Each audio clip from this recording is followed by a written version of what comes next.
Yana akam qachon kelar ekan deb so'ramadingizmi? Akangizmi? Ular qush toblaganda uyga keladilar. Ular uchun oila ikkinchi darajada-yu. Lekin akamga havasim keladi.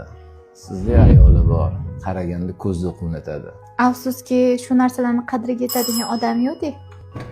Assalomu alaykum. Va alaykum assalom. Ocha qolmaysanmi tez? Ukamni qo'ydi bitta. Assalomu alaykum. Aka, yaxshi keldingizmi? Va alaykum assalom. O'tirur, ukam mana shunda yuz qo'limni yuvib chiqay, qari.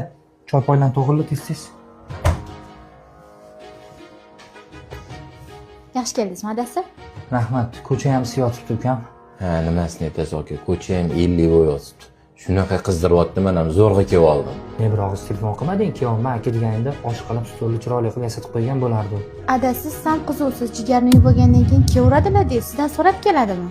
Ukam, hozir ozgina ishim bor edi. Nima masala bo'yicha kelding? Yo'q, masala emas, prosta tinchmisiz, qanaqasiz deb ko'rgani keldim-da aka. Kelib yaxshi ish qilsan ukam.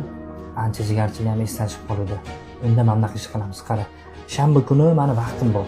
Bir kelsang, xudo xolasa, keling bir qo'lini o'ynatib osh qilib beradi. Nima deysan, onasi? Ukangizlardan osh aylansin. Qo'llarimni o'ynatib osh qilib beraman, adasi. Xafa bo'lmaysan. Shoshilib turibman. Mashinang bormi? Bor. Xolisini olib borib qo'yardim. Yo'q, bo'ldi. Bemalol yetib olavering.